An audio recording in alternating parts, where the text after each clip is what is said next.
नमस्कार, आपके साथ मैं हूं निशा रौतेला और आप देख रहे हैं स्वर्णिम मध्य प्रदेश और छत्तीसगढ़। तो चलिए बुलेटिन की शुरुआत करते हैं। छत्तीसगढ़ के सीएम भूपेश बघेल ने कहा कि यहां लंबी दरार पड़ गई है और आरएसएस से बिना पूछे यहां सारी नियुक्तियां हो गई हैं। इसीलिए जेपी नड्डा को यहां तलब किया गया था, जिसके कारण नड्डा जी का संतुलन बिगड़ गया था। इसलिए उन्होंने कहा कि 2 दिन में 71 आदिवासियों की मृत्यु हो गई है। ये कहां से आंकड़ा आ गया और इस पर क्या कुछ कहा सीएम बघेल ने, आइए आपको सुनाते हैं। पहले ये बताया कि उनका जो हिंदुत्व है या उनका जो राष्ट्रवाद है वो कहाँ से प्रेरित है, वो किस पंथ को मानने वाले लोग हैं, ये बताएं। और यदि हिंदू धर्म की बात करें तो किस पंथ से जुड़े हैं वो ये बताएं, किस देवी देवता को मानते हैं वो बता दें। दूसरी बात यह है कि 7 दिन से यह समन्वय की बैठक हो रही है। ये बैठक किसके लिए थी? आरएसएस और बीजेपी के प्रमुख नड्डा जी 3 दिन से हैं, 7 दिन से आरएसएस के लोग हैं। समन्वय की जरूरत क्यों पड़ी? क्यों? इसके पहले जब आप गुजरात में मुख्यमंत्री बदलते हैं तो बिना समन्वय हो गया, कर्नाटक के मुख्यमंत्री बदलते हैं तो बिना समन्वय हो गया, गडकरी खटाते हैं तो बिना समन्वय हो गया। इसका मतलब ये है कि बीजेपी और आरएसएस के बीच में एक लंबी दरार पड़ गई है, एक लंबी खाई है, जिसको पाटने के लिए रायपुर में अधिवेशन करना पड़ा, चुपचाप बंद कमरे में। पूरा कार्यकारिणी बदल जाता है। हम लोग तो प्रदेश के देख रहे हैं, कितने राज्य के, एक दर्जन राज्य के 15 राज्य, कितना है, 15 राज्य के प्रभारी। एमपी के सीएम शिवराज सिंह चौहान ने परम पूज्य शंकराचार्य के निधन पर श्रद्धांजलि दी है। इस दौरान उन्होंने कहा कि धर्म के ध्वजवाहक, हमारी संस्कृति और जीवन मूल्यों के पोषक, योद्धा, सन्यासी, जिन्होंने देश को आजाद करने की लड़ाई लड़ी और करोड़ों भक्तों का सन्मार्ग पर चलने की प्रेरणा दी, ऐसे परम पूज्य शंकराचार्य जी महाराज ब्रह्मलीन हो गए हैं। और शिवराज सिंह चौहान ने कहा कि 9 वर्ष की आयु में ही उन्होंने अपना घर छोड़ दिया था। पिछले दिनों ही 100वें वर्ष में वे प्रवेश करे थे। वो उपनिषद शास्त्रों के ज्ञाता थे और उन्होंने संपूर्ण जीवन सनातन धर्म के लिए प्रचार प्रसार में लगा दिया।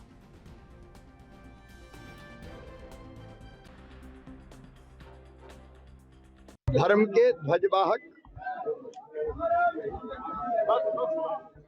हमारी संस्कृति और जीवन मूल्यों के पोषक,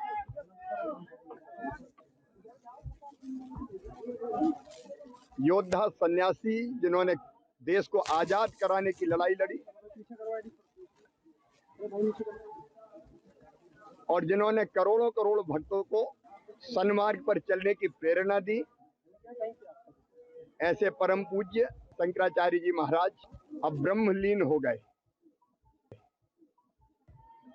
अभी पिछले दिनों ही 99 वर्ष पूरे किए, 100वें वर्ष में प्रवेश किया था। 9 वर्ष की आयु में ही जिन्होंने अपना घर छोड़ दिया था, उद्भट विद्वान, वेद उपनिषद शास्त्रों के ज्ञाता, जिन्होंने संपूर्ण जीवन सनातन धर्म के प्रचार प्रसार में लगाया और गरीबों की, जनजातियों की, दलितों की सेवा के लिए भी अनेकों प्रकल्प खड़े किए। संस्कृत पाठशालाएं, विद्यालय, नेत्र चिकित्सालय, अस्पताल, ऐसे अद्भुत संत, उनके चरणों में मैं प्रणाम करता हूं। मध्य प्रदेश तो जैसे आज सूना हो गया, वो सनातन धर्म के। बीजेपी नेता उमा भारती ने कहा कि मथुरा का मामला भी प्रश्न की तरह खड़ा हुआ है और मेरी इच्छा है कि मथुरा का मामला भी न्यायालय पर जाए और सब शांति के साथ सब पक्षों को सुने और उसे स्वीकार करें। और क्या कुछ कहा उमा भारती ने, आइए आपको सुनाते हैं। अभी एक प्रश्न के तरह खड़ा हुआ है। मेरी इच्छा है कि मथुरा का मामला भी अगर न्यायालय में जावे तो सब लोग शांति के साथ उस सारे पक्षों को सुने और उनको स्वीकार करें। मैं ये बात इसलिए कह रही हूँ क्योंकि इस बीच का जो घटनाक्रम हुआ है, काशी कॉरिडोर के उद्घाटन के बाद का जो घटनाक्रम पूरे देश में हुआ, वो दुखद उसमें बदल गया था, जबकि इसके पहले इतने कार्यक्रम हो गए और उसमें उन्होंने जो सम्मानजनक तरीके से सबने उस फैसले को सुना। आगे भी यही वातावरण बना रहे और एक दूसरे के धर्म के प्रति संवेदनशीलता का ध्यान रहे। कौन अपने धर्म के प्रति कितना संवेदनशील है और वो कौन सी बातें हैं जिनको छेड़ देने से दिक्कत खड़ी होती है, इसमें बहुत सतर्कता बरतनी पड़ेगी। अभी मुस्लिम कट्टरपंथी समाज मुसलमानों पर हावी है, लेकिन एक उदारवादी समाज का इमरजेंस हो रहा है और उस उदारवादी समाज का इमरजेंस होने में उन्हें समय लगेगा, क्योंकि भारत में हिंदू बहुत पुराना धर्म है। इनमें उदारवादी समाज निरंतर चला है। शास्त्रों में भी जो 6 शास्त्र हैं उसमें एक चारवाक का भी दर्शन है, यानी जो भगवान को नहीं मानता, हमने उसको भी 6 फिलॉसफीज़ में शामिल किया हुआ है। और इसलिए अभी उस तरह की अपेक्षा हमें मुस्लिम समाज से नहीं कर पानी। अभी हम इतनी अपेक्षा करें कि जो न्यायालय के फैसले हों वो उनको स्वीकार करें, जो सबूत हों वो उनको स्वीकार करें, जो अभी तक होता रहा है। इस मामले में भी आप मेरी खुशी की तो कल्पना ही नहीं कर सकते, क्योंकि मध्य प्रदेश की महारानी अहिल्याबाई होलकर ने वहाँ मंदिर का निर्माण कराया, लेकिन नंदी जी वहीं रह गए। और अहिल्याबाई होलकर जी अगर चाहती तो उस समय नंदी जी का मुंह घुमा के इधर कर देती, लेकिन वो जानबूझ के नंदी जी, आपको मैं बताऊँ, मैं जब वाराणसी गई, मैं अभी पूरे 1 महीने वाराणसी में थी, कार्तिक पूर्णिमा से दत्त पूर्णिमा तक 2021 में। तो मैं उस नंदी के गले में झूल के उसको कान में यही बोलती थी कि दद्दू इधर कब तक देखोगे, कोई रास्ता तो निकाल दो। मैं उनको बड़ा भाई कहती हूँ नंदी जी को। मुझे लगता है दद्दू ने रास्ता निकाल दिया। भगवान जल्दी अवसर देगा तो मैं वाराणसी जाऊँगी, लेकिन मैं किसी उत्तेजना को भड़काना नहीं चाहती। मैं चाहती हूँ कि एकजुटता के साथ ज्ञानवापी का फैसला हो जाए, एकजुटता और सम्मान के साथ ही मथुरा। एमपी के गृह मंत्री नरोत्तम मिश्रा ने कहा कि भाजपा प्रवक्ता उमेश शर्मा जी ओजस्वी वक्ता और तेजस्वी व्यक्तित्व के धनी थे। काल इतना क्रूर हो सकता है ऐसी कल्पना भी नहीं की थी। ईश्वर उनकी आत्मा को शांति दे और शोकाकुल परिवार को इस वज्रपात को सहने की शक्ति प्रदान करे। आगे उन्होंने कहा कि शंकराचार्य स्वामी स्वरूपानंद सरस्वती जी के चरणों में विनम्र श्रद्धांजलि। शंकराचार्य स्वामी स्वरूपानंद जी महाराज ने समाज को धर्म और आध्यात्म को नई दिशा दी। इसके साथ ही उन्होंने कमलनाथ के बयान पर भी अपनी बात रखी। क्या कुछ कहा, आइए आपको सुनाते हैं। भारत जोड़ो यात्रा के दौरान जयराम रमेश कह रहे हैं 2 बेचारे। उनने अकेला 2 बेचारे लिखा है, उसमें नीचे लिखना चाहिए 2 बेचारे बिना सहारे, बिन पूछ के हारे, बिन ताले की चाबी लेकर फिरते मारे मारे। ओजस्वी वक्ता और तेजस्वी व्यक्तित्व का धनी था उमेश, और सारगर्भित चर्चाओं में कभी कभी हम उनसे सीखते थे। काल इतना क्रूर हो सकता है ये कल्पना नहीं थी। कराल काल के गाल में वो ऐसे समा जाएंगे ये भी कल्पना नहीं थी। जब भी इंदौर जाता था प्रभारी हूं, सदैव उनसे सारगर्भित संवाद होता था। अत्यधिक पीड़ादायी था। मेरे को तो सहसा विश्वास ही नहीं हुआ कि ऐसा भी हो सकता है। उनके चरणों में मेरी श्रद्धांजलि, परमपिता परमात्मा से प्रार्थना कि उन्हें स्थान दे। विनम्र श्रद्धांजलि उनके चरणों में शंकराचार्य जी के। माननीय मुख्यमंत्री जी अभी स्वयं जा रहे हैं वहाँ पर श्रद्धांजलि श्रद्धा सुमन अर्पित करने के लिए। हिंदू धर्म की ध्वजा पताका को लेकर एक लंबा कालखंड सर्वोच्च पद पर विराजमान होकर उन्होंने समाज को दिशा दी, धर्म को दिशा दी, आध्यात्म को दिशा दी। उनके चरणों में जितना नमन और ईश्वर से परमपिता परमात्मा से प्रार्थना कि वो उन्हें अपने। देखो, कमलनाथ जी के बयान के बाद में एक बात तो स्पष्ट हो गई कि कांग्रेस का आधार अब जनजाति वर्ग में नहीं रहा। इसलिए अब वो ये खो तलाश रहे हैं कि कहां पे जाके साख बच जाए कांग्रेस की। जहां तक सवाल सम्मानित बाकी के अन्य दलों का है, कमलनाथ आज पूरे प्रदेश में कांग्रेस को लड़ाने की स्थिति। एमपी के गृह मंत्री डॉक्टर नरोत्तम मिश्रा ने कहा कि शिवपुर में कूनो राष्ट्रीय अभ्यारण्य में चीतों का आना प्रदेश के लिए गौरव और सम्मान की बात है। इसके साथ ही उन्होंने कहा कि सरकार सभी विषयों पर सदन में चर्चा के लिए तैयार है। सदन में कांग्रेस गुण दोष के आधार पर चर्चा करे, हंगामा नहीं करे। इसके साथ ही उन्होंने कोरोना की स्थिति पर भी अपनी बात रखी। ये चीते जो है पूरे हिंदुस्तान में नहीं, ये गौरव की बात है कि हिंदुस्तान में मध्य प्रदेश के अंदर वो आ रहे हैं। और जब भी मध्य प्रदेश के गौरव की बात होगी या देश के गौरव की बात होगी, प्रदेश के सम्मान की बात होगी, तो इनको महान भारत बदनाम भारत नजर आता है। ये आप चीतों पर चीत्कार कर रहे हैं, कभी रोहिंग्याओं पर चीत्कार करते दिखे? रोहिंग्या पर खामोश रहते हैं, और प्रदेश के और देश के गौरव की बात आती है तो ऐतराज करते हैं। चीते पे चिड़काई की है, समझ में। उनने कभी ऐसा सत्र बुलाया हो द्वितीय अनुपूरक के लिए 25 दिन का, तो उदाहरण भी रख दिया करें कभी कभी। अब ऐसे ही अकारण को कह देने से, वैसे तो उनकी राजनीति भ्रम पैदा करके राजनीति करने की है। बड़ा महत्वपूर्ण सत्र है, वो चाहें तो द्वितीय अनुपूरक पे जब चर्चा होगी तो सारगर्भित चर्चा करें। सरकार हर चर्चा के लिए तैयार, जो भी चर्चा वो कर रहा है। बस मेरी प्रार्थना है कि हो अल्लाह ना करे, ये फ्लोर हमें संवाद के लिए मिला है, और सार्थक संवाद गुणदोष के आधार पर जो चाहे सो करें।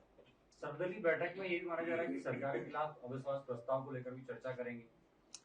वो जिस विषय पर चर्चा करना चाहती हो चर्चा करें, हो अल्लाह ना करें, क्योंकि जनता की गाढ़ी कमाई से ये सदन चलता है।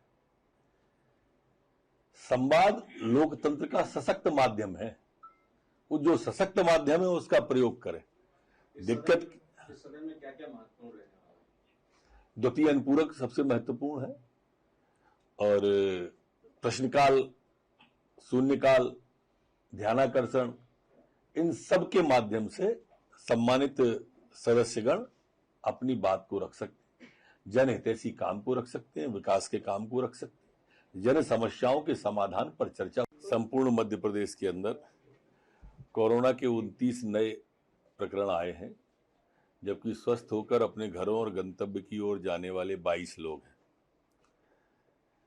संपूर्ण प्रदेश के अंदर जो एक्टिव केस अब हैं, वो 235 एक्टिव केस प्रदेश के अंदर वर्तमान में प्रचलन में है।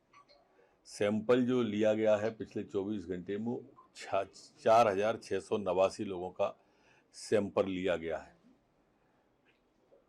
प्रदेश के अंदर जो संक्रमण दर वर्तमान में है वो 0.62 है, जबकि रिकवरी की दर हमारी स्थिर 98.7 बनी हुई है। पुलिसकर्मी कोई भी संक्रमित नहीं है, निरंक है, न एक्टिव है, न वर्तमान में संक्रमित है। पिछले 24 घंटे में जो वैक्सीनेशन हुआ है वो 563 लोगों का वैक्सीनेशन हुआ है।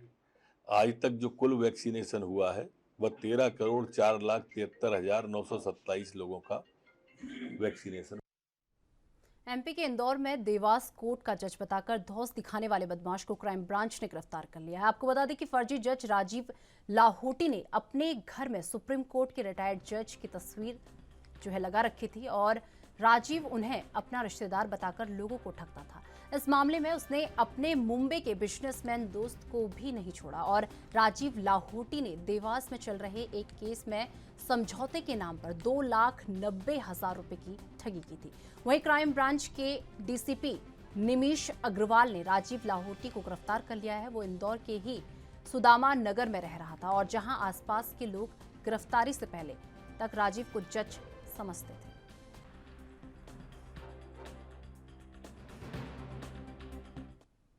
ज्योतिर्मठ बद्रीनाथ और शारदा पीठ द्वारका के शंकराचार्य स्वामी स्वरूपानंद सरस्वती के उत्तराधिकारी के नाम आज दोपहर में घोषित कर दिए गए हैं। और आपको बता दें कि स्वामी अविमुक्तेश्वरानंद को ज्योतिष पीठ बद्रीनाथ और स्वामी सदानंद को द्वारका शारदा पीठ का प्रमुख घोषित किया गया है। उनके नामों को घोषणा शंकराचार्य जी की पार्थिव देह के सामने की गई। आपको बता दें कि स्वरूपानंद सरस्वती को 99 वर्ष की आयु में रविवार को उनका निधन हो गया था, और उन्होंने झोतेश्वर स्थित परमहंसी गंगा आश्रम में दोपहर करीब 3:30 बजे अंतिम सांसें ली।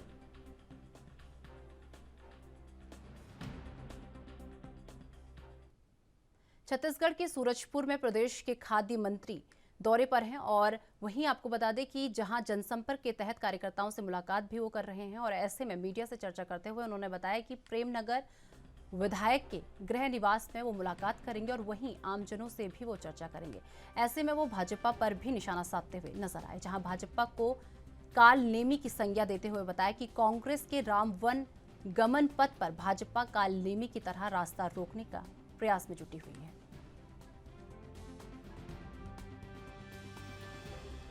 जनसंपर्क में निकले हैं और जहाँ जहाँ कार्यकर्ता लोग रोक रहे हैं वहाँ हम मिल रहे हैं। आज यहाँ पर लोगों से सौजन्य मुलाकात जो कार्यक्रम दिए हैं उसके अनुसार अभी दोपहर में हम लोगों को माननीय सरगुजा विकास प्राधिकरण के अध्यक्ष सूरजपुर के विधायक खेल साहिब सिंह जी के यहाँ जा रहे हैं और वहाँ पर फिर जो कार्यक्रम बना है उसके अनुसार वहाँ पर उसको संपन्न कराया जाएगा। तो अभी हम लोगों का यहाँ से सीधे श्रीनगर शिवपुर माननीय खेल साहिब जी के यहाँ जाने का है। अच्छा, एक बयान आया था आपका, आपने बीजेपी को काल नेमी की संज्ञा दी है, क्या अर्थ है उसका, किस संज्ञा की? देखिए, जो भारतीय जनता पार्टी के साथी हैं वो लोग राम भक्त कौन होगा उसका प्रमाण पत्र बांट रहे हैं। तो मेरा कहना यह था कि छत्तीसगढ़ में माननीय मुख्यमंत्री भूपेश बघेल जी राम पथगमन मार्ग का निर्माण करा रहे हैं, जिसमें भरतपुर के हरचौका से लेकर के और रामाराम तक सूर्य नारायण और कौशल्या मंदिर, ये तमाम प्रकार का जो पर्यटन स्थल में चिन्हित करके निर्माण काम चल रहे हैं, वो केवल और केवल भगवान राम के जिस मार्ग से वन आगमन हुआ था उसको देश और दुनिया के मानचित्र में स्थापित करना है और इस बहाने छत्तीसगढ़ को लोग जाने। लेकिन लोग उसके औचित्य और प्रामाणिकता इस पे प्रश्न चिन्ह खड़ा करने का कोशिश कर रहे हैं, हमारे राम भक्ति पर प्रश्न चिन्ह खड़ा करने का कोशिश कर रहे हैं। तो मेरा कहना कि तात्पर्य है कि जैसे रामायण में जो घटनाक्रम हुआ था कि भगवान राम जब वन को गए थे, लक्ष्मण को जब मूर्छित हुए थे, तीर लगी थी और जब मूर्छित हुए थे तो संजीवनी बूटी लाने का जो जवाबदारी है वो हनुमान जी को दिया गया था। जब हनुमान जी संजीवनी बूटी लेने के लिए निकले तो रास्ते में काल नेमी राम नाम का दुशाला ओढ़ करके उनका रास्ता रोकने का कोशिश किया था। तो मेरा कहना यह है कि जब जहाँ पर राम पथगमन का काम हो रहा है। नवागढ़ में भारतीय जनता पार्टी महिला मोर्चा के कार्यकर्ताओं के द्वारा आज प्रदेश में शराबबंदी की मांग को लेकर नवागढ़ में शराब दुकानों का घेराव किया गया। आपको बता दें, और प्रदेश सरकार के खिलाफ जमकर नारेबाजी की गई। भाजपाइयों ने विरोध स्वरूप बनाए गए पोस्टर में प्रदेश के संसदीय सचिव और नवागढ़ के विधायक गुरुदयाल सिंह बंजारे की तस्वीर पर शराब की बोतल की माला पहनाई और रैली निकालकर कहा कि हाथ में गंगा जल लेकर कसम खाने वाली कांग्रेस की सरकार अब तक शराबबंदी नहीं की है। हम चाहते हैं कि प्रदेश सरकार अपने वादे पर तत्काल अमल करे। आह्वान पर आज एक दिवसीय धरना प्रदर्शन का कार्यक्रम रखा गया था, जिसमें भूपेश बघेल ने वादा किया था कि हमारी सरकार आएगी तो हम लोग शराबबंदी बंद करेंगे करके। इसी के विरोध में हम लोग आज धरना प्रदर्शन किए थे। उनको अपना वादा याद। विधानसभा चुनाव में भूपेश बघेल ने शराबबंदी की घोषणा किया था, जिससे छत्तीसगढ़ में महिलाओं के प्रति जो अत्याचार बढ़ी है, अति शीघ्र उस घोषणा पे भूपेश बघेल को अमल करना चाहिए, शराबबंदी करना चाहिए, दारू भट्टी बंद हो, इसका तत्काल उनको आदेश जारी करना चाहिए। अन्यथा भारतीय जनता पार्टी इसी प्रकार से घोर आंदोलन भविष्य में भी सड़क से लेकर के सदन तक करेगी। आज महिला मोर्चा के नेतृत्व में नवागढ़ शराब भट्टी का हम लोग पूर्ण शराबबंदी के खिलाफ में पूरे महिला मोर्चा के नेतृत्व में आए थे। भूपेश बघेल 2018 के चुनाव में पूर्ण शराबबंदी की घोषणा किया था, जो आज तक नहीं किया, वो निंदनीय है, दुर्भाग्य है, महिलाओं की अपमान है। महिलाओं के सम्मान के लिए हम लोगों ने बेमेतरा से प्रदेश संगठन के निर्देश पर बेमेतरा शहर मंडल में महिला मोर्चा द्वारा नशा मुक्त छत्तीसगढ़ अभियान बीजेपी जिला मंत्री रीना साहू जी के नेतृत्व में चलाया गया, जिसमें प्रदेश की भूपेश बघेल सरकार को चुनाव में गंगा जल की कसम खाकर पूर्ण शराबबंदी करने का वादा याद दिलाया गया। जहां सरकार के 4 साल गुजरने के बाद भी पूर्ण शराबबंदी नहीं हुई है, जिसे तत्काल शराबबंदी लागू करने की मांग रैली निकालकर शराब दुकानों में जाकर प्रदर्शन किया गया, जिसमें प्रदेश के सभी बीजेपी के पदाधिकारी, कार्यकर्ता, नेता, सभी मोर्चा प्रकोष्ठ के पदाधिकारी, महिलाएं शामिल हुई। आपको लेकर धरना प्रदर्शन मंडल स्तर, अब इसके बाद जिला स्तर होगा, उसके बाद जिला के बाद प्रदेश स्तर होगा। और जिस प्रकार से कांग्रेस सरकार ने गंगा जल को लेकर झूठी कसम जो खाई थी, उस मुद्दे को लेकर हम भूपेश सरकार को घेरने के लिए, उनको अपने वादा पूरा करने के लिए महिला मोर्चा के द्वारा लगातार शराब भट्टी का घेराव, उसके बाद जिला स्तर होगा। और गली गली में जो शराब बिक रही है, चाहे होटलों में चले जाओ, आप पान ठेले में चले जाओ, कहीं भी आपको शराब मिल जाएगा। ये पूरे प्रदेश की स्थिति है। आज पूरा युवा जो है वो शराब के लत में पूरा बर्बाद हो गए हैं। घर बर्बाद हो रहा है, परिवार बर्बाद हो रहा है, बीवी बच्चे, पढ़ाई में बच्चे ध्यान नहीं दे रहे हैं, पढ़ाई के लिए पैसा को दारू नहीं फूक रहे हैं। इतना मतलब इस भूपेश सरकार ने, इस निकम्मे की सरकार ने प्रदेश का जो स्तर है। मध्य प्रदेश के इंदौर में देर शाम विकास प्राधिकरण भवन में भीषण आग लग गई। इससे इलाके में अफरा तफरी का माहौल निर्मित हो गया। प्रारंभिक जो जानकारी सामने आई उसके अनुसार आपको बता दें कि इंदौर विकास प्राधिकरण के बहुमंजिला भवन के 4थे माले पर एक बीमा कंपनी का कार्यालय है। बताया जा रहा है कि ये मंजिल ही आग की चपेट में आई है और आग में कार्यालय का रिकॉर्ड जलने की खबर भी सामने आई है। सूचना पर फायर ब्रिगेड का अमला मौके पर पहुंच गया और आग पर काबू पाने का प्रयास किया जा रहा है।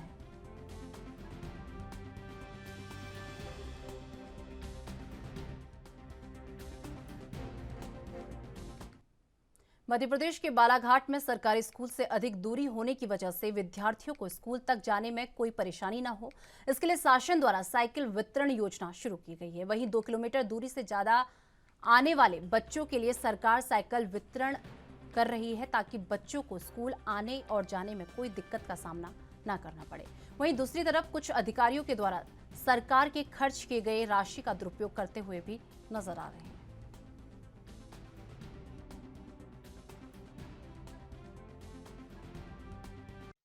आज साइकिल वितरण हो रही है, कौन सी स्कूल से वितरण हो रही है सर? अभी तो हम लोग फर्स्ट में गोदरी को बुला रहे थे और गोदरी वाले आप ही गए हैं, वो लेके जा रहे हैं साइकिल। कितनी साइकिलें वितरण हो रही सर आज गोदरी स्कूल के लिए? आज तो 15 साइकिल है, 60 बच्चियों का और 8 बच्चों का। सर लगभग कितने साल से पड़े हुए सर साइकिलें बेसमेंटल भवन में? 2019 से। अब बेसमेंटल भवन है नहीं है मैं तो नहीं जानता, लेकिन वो साइकिल रखने की व्यवस्था कहीं नहीं है। तो हिंदी में सर शिक्षक से अपन एक प्राचार्य से अपन ने बात की थी, वार्तालाप की थी कुछ महीनों पहले। उन्होंने प्राचार्य के द्वारा कहा गया था कि डिसमेंटल भवन है। अच्छा, नहीं तो बात हुआ होगा, जब डिसमेंटल होगा तब तो साइकिल हट रही है वहाँ से। नहीं लगभग तो सर 2019 पहले से ही हुई है सर वो डिसमेंटल भवन तो लगभग 7-8 साल से। और सर बता पाएंगे उनको जो प्रचार बहुत है सर, यानी लगता है 3-4 साल से के बाद आज साइकिल वितरण हो रही है। हाँ 2 साल। सर कितनी साइकिल वितरण हो रही है सर?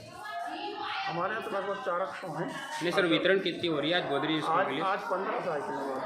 सर वह स्कूल जो साइकिल जो देखा जा रहा है वितरण में हो रही है, कभी किसी साइकिल की सीट गायब है, किसी साइकिलों के रिंग गायब है, यानी लगभग बोले तो साइकिल ठीक तरह से नहीं है सर किसी भी हालत में। तो सबको रिपेयरिंग करवा रहे हैं, इसकी ज़्यादा स्थिति खराब है उसको हम मना करेंगे सर। वो तो जो लायक है उसको हम सब हवा पानी। एमपी के ग्वालियर में एक महिला ने अपने इंजीनियर पति के खिलाफ रेप का केस दर्ज करवाया है। महिला की शादी 8 महीने पहले हुई थी। शादी के 16वें दिन उसे पता चला कि उसका पति पहले से शादीशुदा है और पहली पत्नी से तलाक का मामला इंदौर कोर्ट में चल रहा है। महिला ने ये बात छिपाने का कारण पूछा तो पति ने पीटना शुरू कर दिया और मोबाइल छीन लिया और कमरे में बंधक बनाकर रखने लगा। उसे कई बार सेक्स पावर बढ़ाने के लिए गोलियां खाकर दुष्कृत्य उसके साथ किया गया और रविवार शाम को महिला की शिकायत पर महाराजपुरा पुलिस ने केस दर्ज कर डायरी मंदसौर पुलिस को भेज दी है।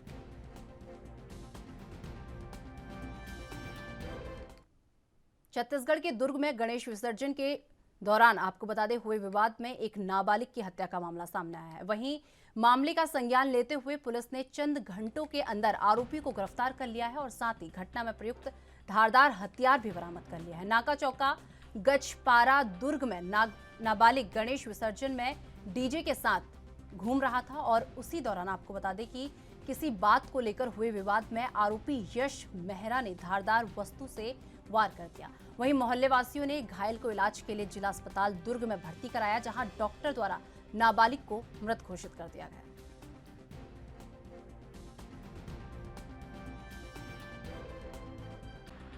रात विसर्जन के दौरान शिवनाथ नदी से वापस आने के दौरान गंजपारा चौक पे दो पक्षों में दो लड़के हैं जिनके बीच आपस में कुछ लड़ाई झगड़ा हुआ और इस कारण से आपस में लड़ाई झगड़ा होने के पश्चात आरोपी यशदीप मेहरा करके नाम का लड़का जिसने एक चाकू से वार किया जिससे कि मृतक की मृत्यु हो गई। जी सर, ये अभी कितने आरोपियों को, उसमें कितने आरोपी हैं और कितने लोग को थाने लाए गए?